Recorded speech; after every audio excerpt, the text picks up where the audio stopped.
수요예배 때 예배에 대해서 공부하면서 예배를 좀 새롭게 환기시키고 더 나은 예배자가 되려고 배우고 있는데, 오늘 예배 기도에 대해서 나누는 시간인데요.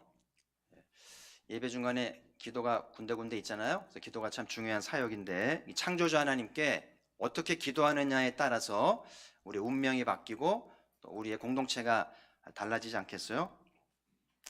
한번 들은 전행 기억이 있습니다만은, 과거에 정주영 회장이 사업 초기에 자본이 부족해서 나라도 어렵고 그래서 외국을 다니면서 영국에 가서 그 여왕을 만나가지고 좀 투자 좀 해달라고 그랬더니, 여왕이 뭘 믿고 하냐고 그랬더니 50원짜리 동전을 딱 보여주면서 이게 뭔 줄 아냐고. 50원짜리 뭐가 그려져 있습니까?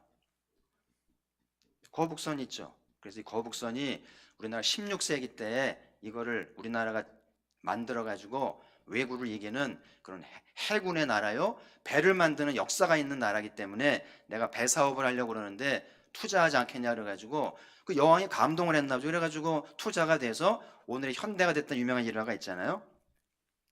참 대단한 배짱이고, 정주영이 누구길래 그렇게 50원짜리 한 장 가지고 한 나라의 여왕을 만나는지 참 놀라운 일이고요. 아브라함이 그 소돔과 고모라를 위해 기도하잖아요. 하나님이 소돔과 고모라의 죄악상을 보시고 그 심사하러 천사를 보내셨는데, 소돔을 이제 심판하시 작정하는 건 아브라함이 알고 기도하잖아요.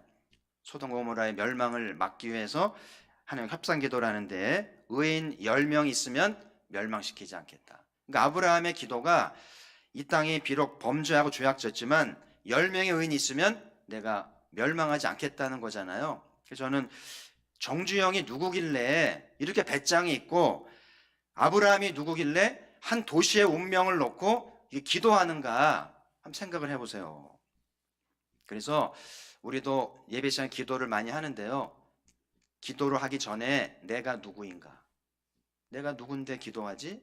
난 기도할 자격이 있나? 그러면서 내가 누구인지 아는 건 굉장히 중요하고요. 내가 누군가에 따라서 배짱이 나올 수도 있고 소심할 수도 있고, 내가 누군가에 따라서 이렇게 용기를 낼 수도 있고 두려워할 수도 있고, 목숨을 걸기도 하고 피하여 숨을 수도 있겠죠. 그 자기 자아상 내가 누군지 아는 게 중요한데, 그래서 오늘 예배를 통해 기도를 배우면서 좀 담대해 보시길 바라고. 그래서 기도를 이제 하나님과 대화하는 거라고 보통 정의하잖아요. 하나님과 어떻게 대화할 것인가. 우리의 대화는 그냥 뭐 평범한 대화도 있고요. 또 일상적인 대화, 또 이렇게 좀 넋두리 뭐 하소연 이런 대화도 있을 수 있고요. 아니면 뭐 중대한 대화도 있을 수 있는데, 우리 삶 가운데 이 모든 게 다 중요한 대화죠. 늘 진지할 수는 없는 거잖아요. 일반적인 얘기도 하고 넋두리도 하고 그러다가 또 중요한 얘기도 하는 법인데, 그래서 하나님과 무슨 얘기해도 되긴 되는데, 특히 이제 공예배니까 예배 때 어떤 기도를 드려야 되는가 할 때, 우리 하나님은 우리와 함께 역사를 만들길 원하세요. 인류의 문명과 하나님 나라를 함께 만들어가기 원하시기 때문에 우리에게 기도하라고 말씀하셨고, 우리 기도를 통해 협상하시고 사역을 공유하면서 이뤄가기를 바라시기 때문에 이 긍지가 있어야 되겠고요. 그래서 여러분, 이제 오늘 기도를 배우면서 기도는 내 삶의 중요한 자산이다. 돈만이 자산이 아닌 거예요. 땅만 자산이 아니고 내가 기도할 수 있는 것도 어마어마한 자산일 수 있고, 이 부가가치는 돈으로 환산할 수 없을 정도로 이 긍지를 가지시고요. 그래서 가포교회 모든 부모님들은 자식들에게 기도의 유산을 물려주기를 바라고, 특별히 부모가 평생 기도했는데 응답되지 않은, 아직 기도가 응답되지 않고 이제 기다려져야 될 그런 기도들이 많이 있어서 후손들이 부모가 남겨진 기도를 응답받는 유산이 있기를 주의 이름으로 축복합니다. 그래서 오늘 예배 시간에는 이제 세 가지 기도의 차원이 드려지게 되는데, 예배 1시간 동안에 기도가 세 가지가 있기 때문에 이거를 기도를 잘 배우시고 잘 참여하는 것이 굉장히 중요하다는 생각이 듭니다. 첫 번째 기도는 이제 고백의 기도인데요. 예배가 시작되면서 이제 고백의 시간을 갖죠. 그래서 자기 죄를 자복하고 또 하나님 용서를 구하면서 은혜 보좌 앞으로 나가게 되잖아요. 마치 구약의 성막으로 말하면 놋제단을 통과해서 그 짐승을 잡고 피를 흘리면서 죄 문제 해결이 돼야만 성소에 들어가요. 그거 없이 성소에 들어갈 있을 수 없는 일이죠. 구약으로 말하면 여러분 여기 들어올 수 없어요. 저 밖에서 죄 문제 처리한 사람만 문 열고 들어오는 거예요. 이게 구약의 제사잖아요. 그만큼 죄 용서가 예배자가 되기 위한 필수적인 관문인데, 시편에 그런 노래가 있죠. 누가 주 앞에 설 수 있겠습니까?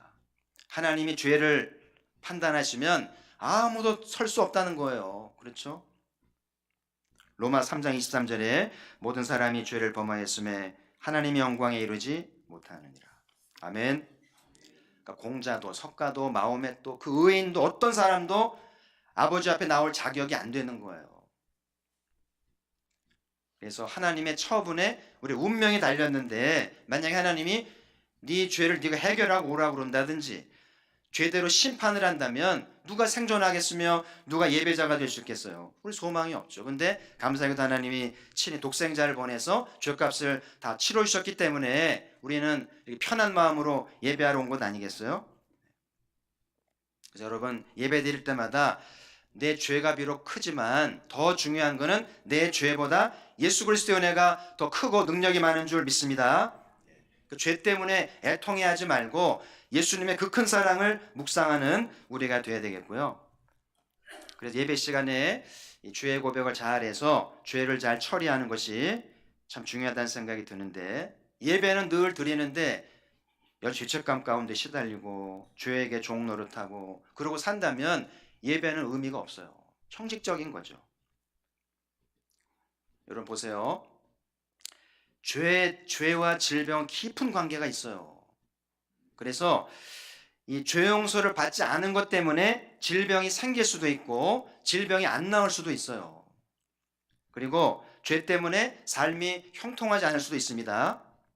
그리고 이 죄 때문에 하나님의 진노 아래 있다고 볼 수 있잖아요. 그러니까 한마디로 죄는 삶의 질을 떨어뜨려요. 그리고 불행의 근원이 될 수 있기 때문에 예배 시간을 통해서 이 죄의 문제를 잘 처리하는 것이 삶의 질도 행복의 시작도 실마리가 되기 때문에 이 고백의 시간이 굉장히 중요하고요.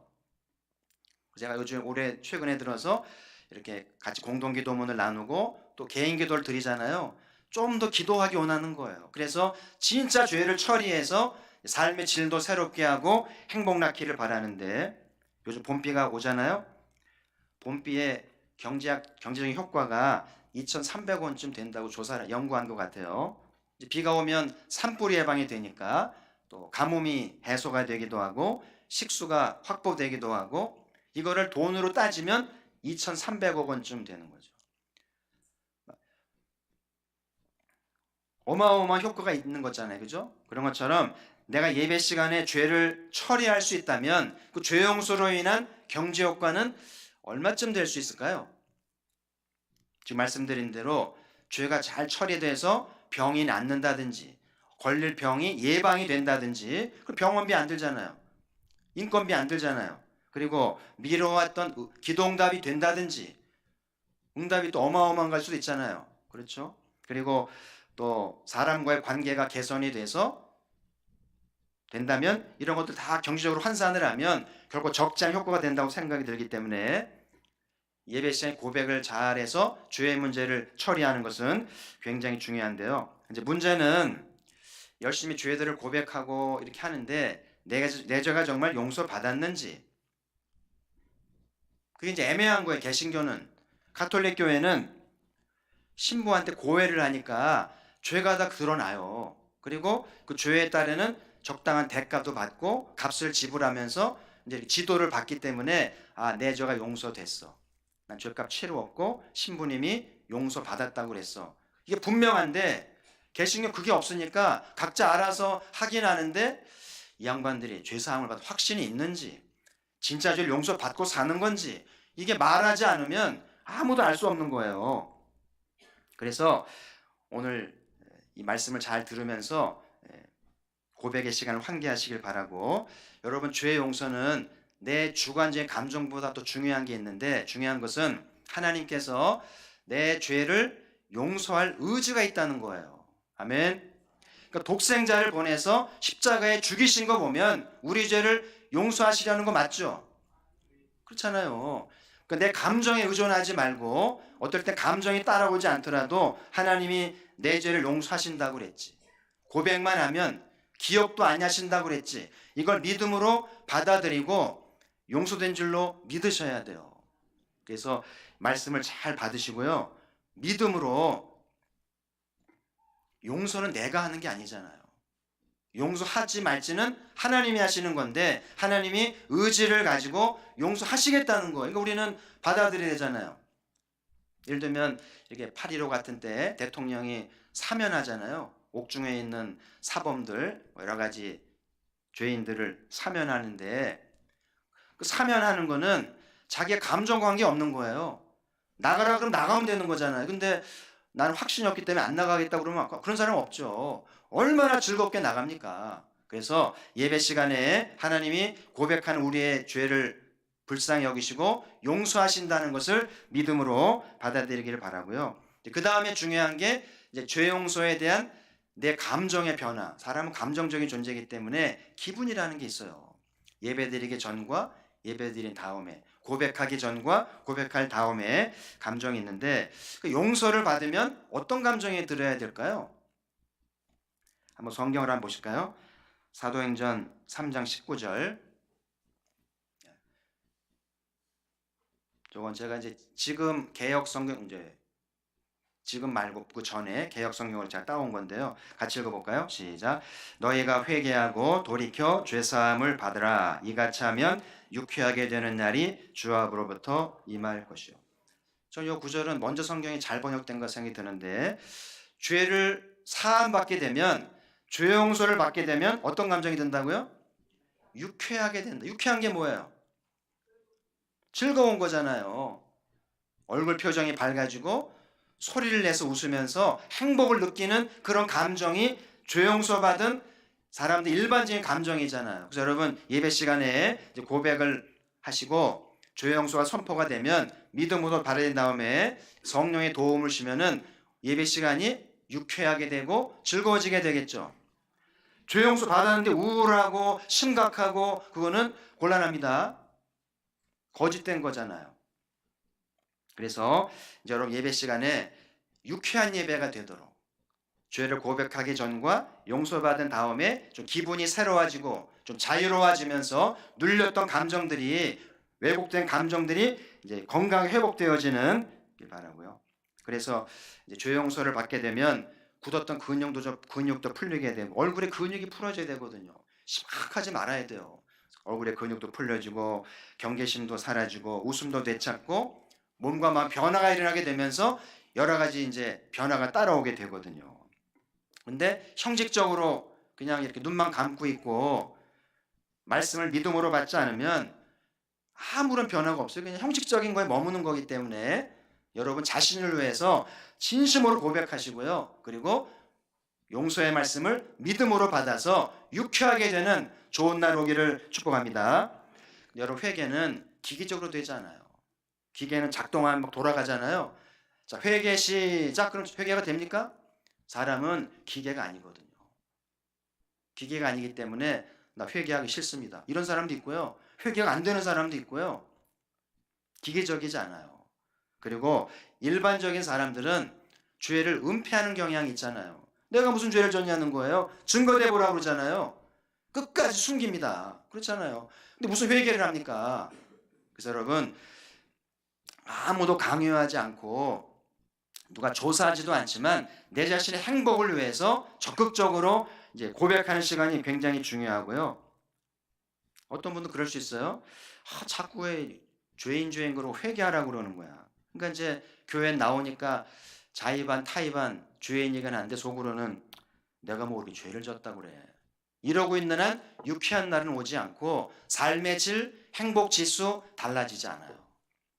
그래서 진짜 고백을 하고 용서를 받기 위해서는 그리고 참된 회개가 되려면 이제 예배가 시작되면서 이제 경배와 찬양을 열심히 드리면서 이제 하나님의 임재를 구하고 애통하는 마음을 가지면서 이제 기도하는 시간에 이제 이렇게 우러나오는 그런 예배가 되도록 흐름을 잘 이제 받아야 되겠고요. 여러분 사람은 거울을 보지 않으면 자기 얼굴 볼 수 있어요, 없어요? 아무도 못 봅니다. 그래서 거울을 봐야 얼굴을 볼 수 있는 것처럼 하나님의 임재 앞에 있어야만 내 죄가 보이는 거예요. 그래서 임재를 구하면서 임재 앞에서 진정성 있는 고백을 드릴 때 하나님 용서를 구하는데, 오늘 하나님이 무슨 말씀으로 내 죄를 용서하실까 좀 기대하는 마음을 가지면서 이 강단에서 선포되는 말씀을 아멘으로 받으면 그 말씀으로 용서되게 되는 줄 믿습니다. 사면이 되는 거죠. 에이, 말씀 달랑 한 구절로 착한 일 좀 해야지, 적선 좀 해야지, 이건 불교예요. 여러분 불자예요, 크리스찬이에요. 그래서 우리는 예수님이 다 죄값을 치르셨기 때문에 믿음으로 한순간에 지난날의 죄악을 사면받고 이제 용서가 된다는 사실을 꼭 기억하시기를 바라고요. 그래서 예배 시간에 주의 임재를 구하면서 열심히 찬양 부르시고 또 목마름을 가지면서 고백의 시간을 잘 드리기를 바라고요. 여러분 모두가 고백의 시간을 잘 해서 죄 용서에 따르는 삶의 경제적인 효과에 대해서 좀 맛 좀 보시고 은혜를 받는 우리가 됐으면 좋겠고요. 자, 두 번째 기도는 대표 기도인데요. 대표 기도는 회중을 대표하기도 하고 교회를 대표하는 공적 기도 아니겠어요? 사적으로 하는 기도하고 공기도는 다른 거예요. 그래서 좀 더 책임감 있고 헌신적으로 잘 준비하는 게 필요하겠고요. 청중들의 마음을 잘 아우르기도 하고 간구할 제목을 모아서 올려드리려 하는데, 이제 대표 기도를 할 때 두 가지를 좀 염두에 두셔야 할 텐데, 한 가지는 오늘 같은 수요 예배하고 주일 예배는 조금 기도의 성격이 달라요. 그래서 이제 수요 예배 때 고백의 시간이 없으니까, 그죠? 따로 고백 시간 없잖아요. 그렇기 때문에 기도자가 이제 죄의 고백을 해주시고 청중들의 죄 용서를 위한 기도를 해야만 되는 기도고요. 근데 주일 예배는 고백의 시간이 있잖아요. 다 죄를 고백했고 이제 제가 용서의 말씀을 선포했기 때문에 죄에서 해방이 됐잖아요, 그죠? 그리고 나 대표 기도라는 거기 때문에 대표 기도자는 이 예배 흐름을 받아서 이제 기도를 해야 되겠죠, 그죠? 근데 기도하는데 또 죄 고백을 하고 용서달라고 기도하는 것은 좀 흐름에 맞지 않아요, 그렇죠? 예배가 단절되는 거예요. 흐름을 받아야 되는데, 그래서 이제 좋은 거는 하나님 오늘도 우리가 죄를 고백할 수 있게 해주시고 또 말씀을 용서해 주신 것에 대해서 감사하고 영광으로 알면서 이제 씩씩하게 주 앞으로 나아갑니다. 그러면서 이제 기도의 제목을 드리는 것이 주일 예배 기도의 바른 자세라는 생각이 들고요. 그리고 이제 청중을 대표해서 기도할 때 오늘 본문을 좀 마음에 두시기를 바라고, 오늘 본문 한번 같이 읽어보시는데요. 14절 보시면 같이 읽습니다. 시작. 그러므로 우리에게 큰 대제사장이 계시니 승천하시니 곧 하나님의 아들 예수시라. 우리가 믿는 도리를 굳게 잡을지어다. 그래서 청중을 대표해서 기도하실 때는 대제사장이 계시다는 사실을 늘 염두에 두시고,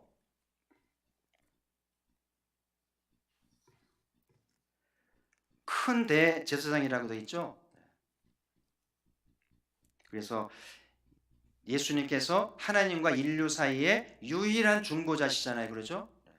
그래서 여러분, 하나님께 유일한 중보자는 예수 그리스도인데 예수님 우리를 제사장의 신분으로 부르셔서 우리도 기도하게 했으니 얼마나 영광스러운 거예요. 그래서 주님의 기도를 따라서 대표 기도를 한다는 사실을 늘 기억하시길 바라고, 근데 기도하시면서 늘 염두에 두실 것은 예수님의 중보 기도를 따라가야 된다는 사실이죠. 그래서 예수님이 우리를 위해서 어떻게 중보하실지에 대해서 기도하시면서 준비하시길 바라고, 가장 좋은 대표 기도는 주님의 중보 기도를 따라가는 거예요. 과연 주님은 우리를 위해서 무슨 기도를 중보하실까를 묵상하면서 잘 따라오시길 바라고, 로마서 8장 27절에 보시면 같이 읽어보죠. 시작. 마음을 살피시는 이가 성령의 생각을 아시나니 이는 성령이 하나님의 뜻대로 성도를 위하여 친히 간구하심이라. 그러니까 주님의 중보, 주님의 기도를 제일 잘 따라가는 비결은 성령 충만한 거죠. 그래서 여러분 기도 순서를 맡으면 성령 충만을 위해 기도하시고요. 성령이 친히 간구하시니까 입만 벌리면 성령님이 혀를 놀려가지고 움직이셔서 기도하게 하시는, 그래서 하나님의 뜻대로 예수님의 중보와 어긋남이 없이 기도하도록 도우신다는 거예요. 할렐루야. 이런 기도 들으면요, 기도하는 자신도 놀랍니다. 내가 이런 기도를 하나? 내 언어가 아니거든요. 놀라운 일이죠. 그래서 예수님 생전에 이렇게 기도하신 거 보면 이런 기도를 하시잖아요. 예수님은 무소유를 선언하는 기도를 하시잖아요. 예수님은 무소유로 사셨잖아요. 방한칸 없었잖아요. 이 주님의 기도입니다. 하나님, 무소유로 살겠습니다.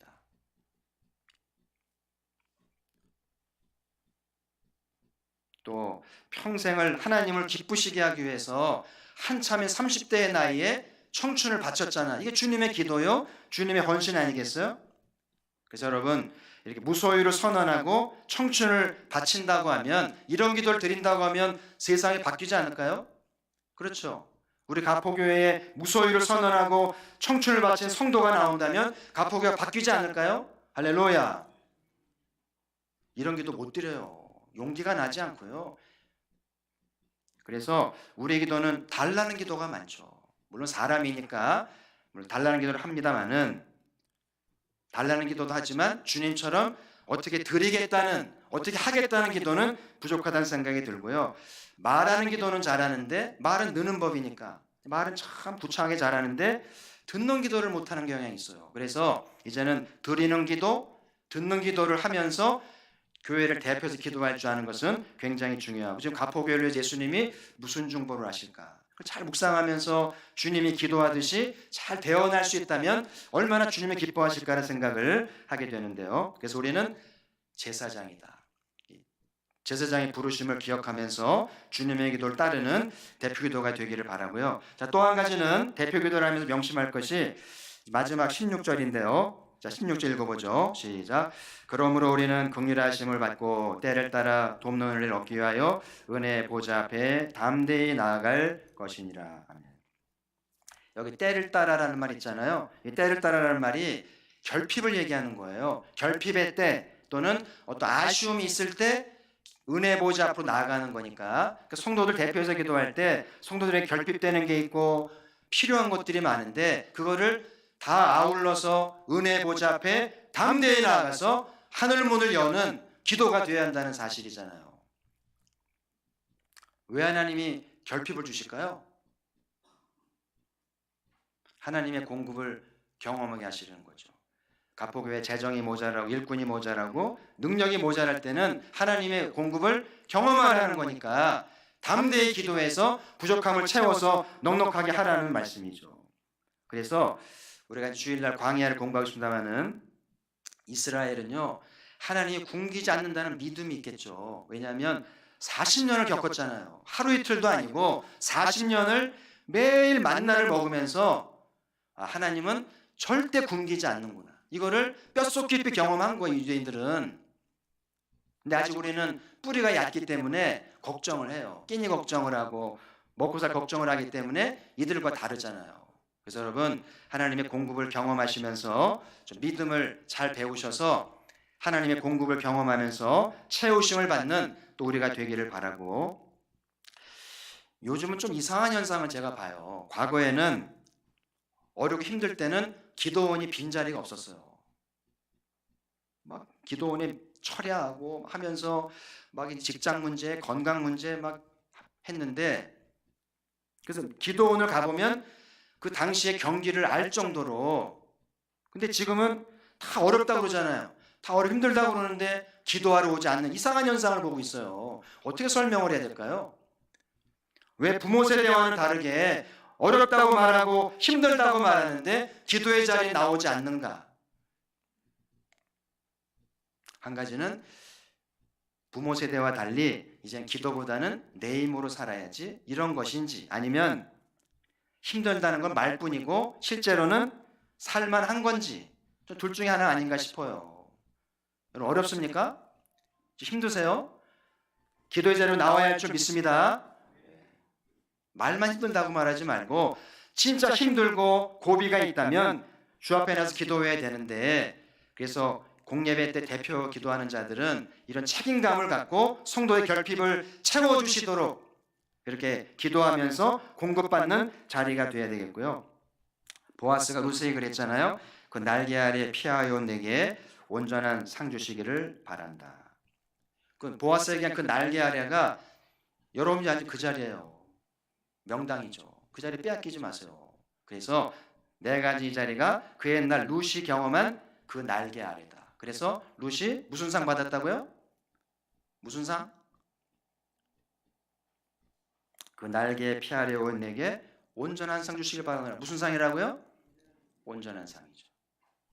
그래서 오늘 한 해 우리 가포교회가 그 날개 아래 잘 피하에 오셔서 다 각자가 필요한 온전한 상을 받아서 감격스럽고 영광스러운 하나님의 백성 되기를 주의 이름으로 축복합니다. 이것이 대표 기도를 맡은 자들이 책임 있게 이곳이 은혜의 보좌가 되도록 다 상 받도록 담대히 은혜의 보좌 앞에 나아가서 기도하라는 말씀인데, 대표 기도자는 내가 교회를 대표해서 그 날개 아래로 단독자로 나아가 이 긍지를 가지시고 씩씩하게 기도하시길 바라고요.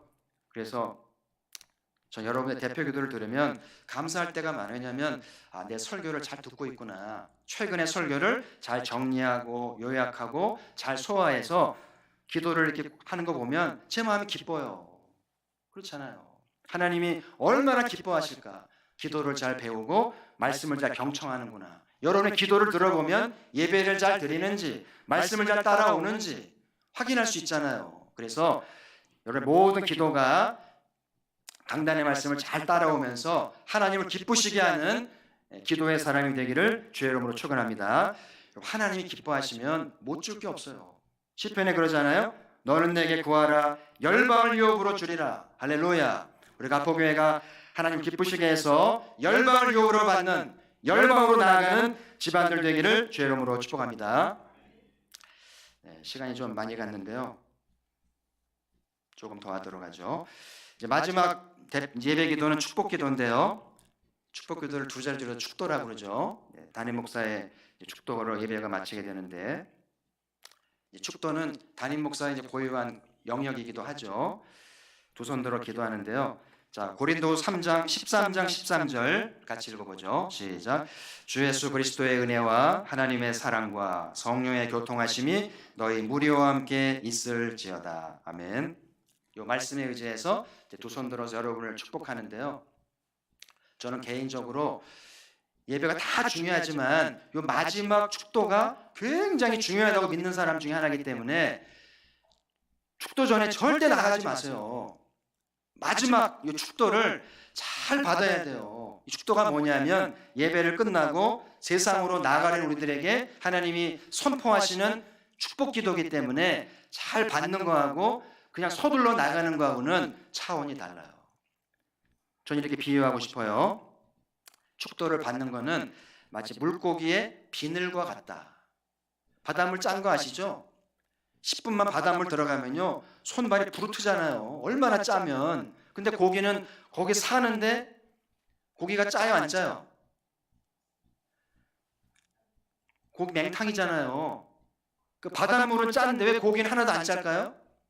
비늘이요 촘촘히 있기 때문에 바닷물이 침투하지 못해요. 하나님의 섭리죠. 침투하면 쩔어 죽겠죠. 그래서 축도를 받는 건 뭐와 같냐면은 정말 죄악이 가득하고 유혹이 가득한 세상인데요. 축도를 통해서 이 축도라고 하는 하나님의 은총의 비닐을 잘 무장해야만 승리한다는 사실을 꼭 기억하면서 고기에게 비늘이 있듯이 우리에게는 삼위 하나님의 은총이라고 하는 비늘이 있다는 사실 기억하면서 승리하고 돌아오는 은혜가 있기를 소망을 하면서, 사람은 환경의 존재이기 때문에 늘 영향을 받아요. 돈의 영향을 받고 인기의 영향을 받고 죄의 영향을 받고요. 나도 모르게 신앙 다 까먹고 시험 들고 세상 논리로 살고 그러잖아요. 그래서 이 축도를 잘 받아서 삼위 하나님의 은총을 잘 무장하지 않으면 세상에 휩쓸리면서 세속적인 그리스도인이 된다는 사실인데, 그래서 오늘 이 축도의 내용을 잘 보면 삼위 하나님의 은총을 선포하게 되는데, 첫 번째가 예수 그리스도의 은혜이죠. 한번 따라합시다. 예수 그리스도의 은혜. 우리는 예수님으로부터 은혜를 받아야 돼요. 그래서 은혜는 자격이 없는데 자격이 주어지는 것이고, 일하지 않는데 삭스를 받는 거예요. 자격 미달인데 자격이 있다고 봐주는 게 은혜거든요. 우리 은혜가 필요해요. 경쟁이 안 되고요. 자격도 안 되고요. 때로 일도 하지 않는데요. 은혜가 필요하다는 거죠. 세상은 자격이 없으면 일하지 않으면 국물도 없습니다. 근데 은혜를 받으면 달라져요. 그래서 은혜를 받는다고 하는 것은 삶의 기회를 얻는 것과 같고 사람답게 사는 것을 의미하는데, 은혜는 임금님의 성원과 같아요. 임금님으로 성원을 받으면요 신분이 달라지잖아요. 그렇죠? 그래서 예수님의 은혜를 받으면 삶이 달라지는 거예요. 그래서 율법은 모세로 말미암아 오고 은혜는 누구로 말미암아 온다고요? 예수 그리스도. 그 축도를 통해서 제가 이제 예수 그리스도의 은혜와 그러면 이거를 믿음으로 잘 받으세요. 예수님 은혜를 주세요. 은혜로 또 살아야 됩니다. 은혜로 내 신분 바뀌게 하시고 내 인생 바뀌도록 간절히 기도하기를 바라고요. 자, 두 번째는 하나님의 사랑인데요. 이 사랑은 제가 넘어가겠습니다. 시간이 없어서. 자, 세 번째는 성령의 교통하심인데, 우리 교통 그러면 버스, 택시 생각하잖아요. 좀 번역이 조금 아쉬운 생각이 들어요. 그래서 이 성령의 교통은 다른 말로 하면 성령님의 교제하심, 성령님의 대화하심 그거거든요. 그래서 한 주간을 살면서 성령님과 이렇게 친한 친구와 같이 다정한 연인과 같이 대화하고 소통하고 감동을 받는 것이 우리에게 필요하다는 거예요. 그래서 성령님의 도움을 잘 받게 되면 때마다 일마다 지혜를 얻고 또 위로도 받고 용기도 얻게 되고요. 또 때로 성령님이 탄식도 하시면서 우리를 도와주시는데, 그래서 일마다 성령님이 도와주시면 그때마다 지혜롭게 생활하면서 아름다운 열매도 맺고 성취도 하고 승리한 삶을 살게 되기 때문에 이 성령님의 교통하심을 잘 받아가시길 바라요. 그래서 성령님과 늘 대화하시고 소통하면서 마음의 감동이 있기를 바라고요. 그래서 예배를 마무리하면서 축도를 마무리하게 되는데, 제가 축도하겠습니다 그러면은 여러분이 집중을 잘해서 예수 그리스도의 은혜도 잘 받아들이시고요, 하나님의 사랑도 잘 받으시고 성령님의 교제하심도 잘 받아서 삼위 하나님으로 충만하면 누가 우리를 대적하겠어요? 누가 우리를 해방하겠습니까? 승리하게 될 줄 믿습니다. 그래서 오늘 말씀을 정리하면 예배의 기도가 세 가지 줄로 이어지게 되는데, 제일 먼저 고백의 기도입니다. 그래서 진정으로 고백하세요. 누가 강요하지 않아요. 자기를 위해서 행복을 원한다면, 삶의 질을 원한다면 시간 놓치지 마시고요, 진실로 고백하세요. 짧습니다. 1분도 안 걸리잖아요. 근데 긴 시간 필요 없어요. 진심으로 회개하고 선포되는 말씀을 아멘으로 받으면 이제 죄 용서를 확인할 수 있고 유쾌한 날을 경험하게 되면서 삶의 질이 새롭게 되기 때문에 이 고백의 시간을 소중히 여기시기를 바라고, 그다음 대표 기도는 예배 이름을 잘 따라오시면서 기도를 잘 해주시길 바라고요. 은혜의 보좌 앞으로 희식하게 나아가서 좀 담대하게 정주영처럼 아브라함처럼 교회를 대표해서 좀 담대히 구해서 성도들을 축복하고 응답을 낳게 하는 제사장의 긍지를 가지고 기도할 수 있기를 바라고요. 마지막으로 이 삼위 하나님의 축복을 잘 받아서 어디서 무엇을 하든지 승리하는 우리 모두가 되기를 주의 이름으로 축복합니다.